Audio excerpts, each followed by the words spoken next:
Welcome to JP study. చూడండి, 7th class social సంబంధించి విజయనగర రాజులు lesson, new syllabus 13th lesson. DSC, TET, SGT SC వాళ్ళందరికీ ఇంపార్టెంటే విజయనగర రాజులు. ఆల్రెడీ విజయనగరం సామ్రాజ్యం గురించి కొన్ని బిట్స్ చేశాను. ఇక ఈ వీడియోలో చూద్దాం 7th క్లాస్ టెక్స్ట్ బుక్ది. విజయనగర రాజుల్లో ముఖ్యులు, వారు పరిపాలించిన కాలం. హరిహర రాయలు క్రీస్తు శకం 1336 నుంచి 1357 వరకు పరిపాలించారు. మొదటి బుక్కరాయలు క్రీస్తు శకం 1357 నుంచి 1377 వరకు రాజ్యపాలన చేశారు.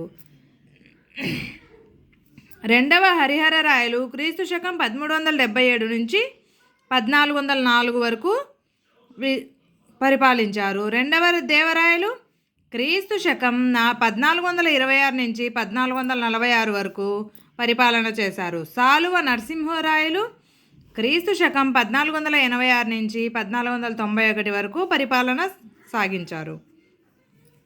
శ్రీకృష్ణదేవరాయలు క్రీస్తు శకం 1509 నుంచి 1529 వరకు పరిపాలించారు.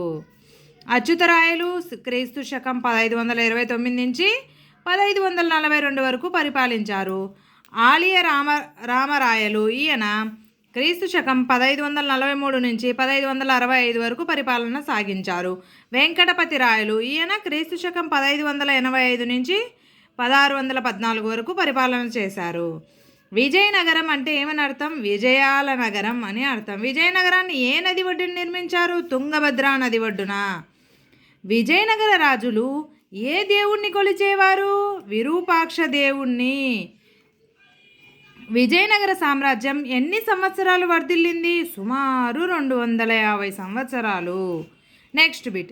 ఇటలీ యాత్రికుడైన నికోలో కోంటి విజయనగరాన్ని ఏ సంవత్సరంలో మొదటిసారిగా సందర్శించాడు?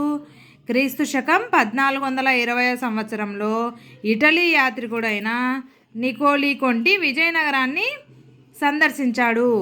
ఏ యాత్రికుడు మొదటిసారిగా విజయనగరాన్ని సందర్శించాడు? నికోలో కొంటి. ఇతడు ఏ దేశస్థుడు? ఇటలీ దేశస్థుడు. నెక్స్ట్.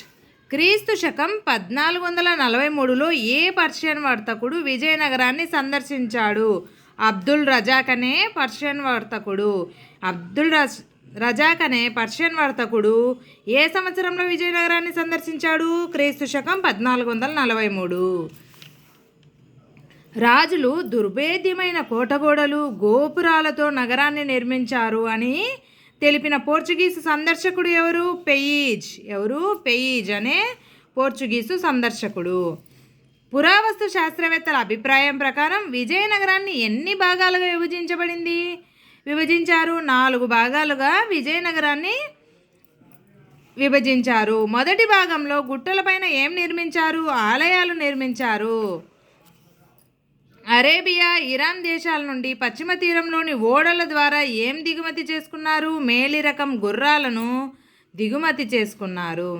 సైనిక దళాధిపతుల నాయకులను ఏమని పిలిచేవారు? అమర నాయకులు అని పిలిచేవారు.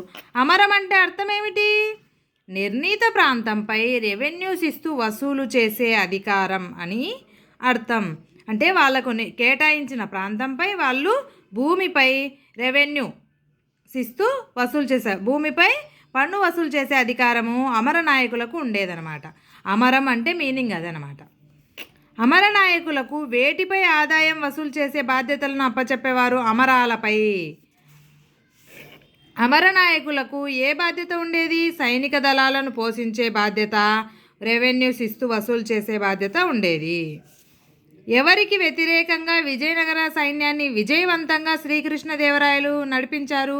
బహుమని సుల్తాన్లు, గజపతులకు వ్యతిరేకంగా విజయనగర సైన్యాన్ని విజయవంతంగా శ్రీకృష్ణదేవరాయలు వారు నడిపించారు. ఆండాల్ అనే తమిళ భక్తి కవయిత్రి జీవితం గురించి ఆముక్తమాల్యద అనే గ్రంథం రాసిన వారు ఎవరు? శ్రీకృష్ణదేవరాయలు. ఆముక్తమాల్యద గ్రంథాన్ని ఎవరు రచించారు? శ్రీకృష్ణదేవరాయలు. ఈ ఆముక్తమాల్యద ఎవరి గురించి ఉంది? ఆండాల్ అనే తమిళ భక్తి కవయిత్రి యొక్క జీవితం గురించి ఉంది. శ్రీకృష్ణదేవరాయలు ఆస్థానంలో ఎంతమంది కవులు ఉండేవారు? అష్టదిగ్గజాలు పేర్లేంటి? అల్లసాని పెద్దన, దూర్జటి, తెనాలి రామకృష్ణుడు, ముక్కు తిమ్మన, పింగళి సూరన, రామరామ భూషణుడు, మాధవగారి మల్లన, అయ్యలరాజు, రామభద్రుడు అనే అష్టదిగ్గజాలు శ్రీకృష్ణదేవరాయ ఆస్థానంలో ఉండేవారు. తల్లికోట లేదా రక్కసి తంగడి యుద్ధం ఎప్పుడు జరిగింది? క్రీస్తు శకం 1565లో. చూడండి, తల్లికోట యుద్ధం ఎప్పుడు జరిగింది? క్రీస్తు శకం 1565లో. చోళరాజులు భూమి శిస్తును ఎలా వసూలు చేసేవారు? మండళ్ళ ద్వారా. ఢిల్లీ సుల్తాన్ల పరిపాలనా కాలంలో ఇక్తాల అధికారులైన ఎవరికి రెవెన్యూ వసూలు చేసుకునే అధికారం ఉండేది? అమీర్లకు. అమీర్లు ఢిల్లీ సుల్తాన్ల పరిపాలన కాలంలో రెవెన్యూ వసూలు చేసేవారు అనమాట. ఈ వసూలు చేసే అమీర్లను ఇక్తా అధికారులు అనేవారు. మన ఢిల్లీ సుల్తాన్ టాపిక్ నేను క్లాస్ చేశాను, ఒకసారి చూడండి. దాంట్లో కంప్లీట్ ఇన్ఫర్మేషన్ ఉంది ఢిల్లీ సుల్తాన్ టాపిక్లో. తుంగభద్ర నదికి ఉత్తరంగా ఏ కొత్త రాజ్యాలు వెలిశాయి? బహుమని రాజ్యాలు. బహుమని రాజ్యాల ముఖ్య పట్టణం ఏది? గుల్బర్గా. హరిహర రాయలు, బుక్కరాయలు ఎవరి ఆశీస్సులతో విజయనగర సామ్రాజ్యాన్ని స్థాపించారు? విద్యారణ్య స్వామి ఆశీస్సులతో. ఏ సంవత్సరంలో విజయనగర సామ్రాజ్యాన్ని హరిహరాయలు, బుక్కరాయలు స్థాపించారు? క్రీస్తు శకం 1336 సంవత్సరంలో. చూడండి. Thank you for watching. Please like, share, subscribe. Already Vizianagaram సామ్రాజ్యం టాపిక్లో ఇంకా కొన్ని ఇందులో లేని బిట్స్ అందులో ఉన్నాయి, ఒకసారి వెళ్ళి చూడండి. ఆ వీడియో లింక్ కింద డిస్క్రిప్షన్లో ఇస్తాను, ఎవరైనా చూడని వాళ్ళు ఉంటే చూడండి. Thank you for watching. Please like, share, subscribe.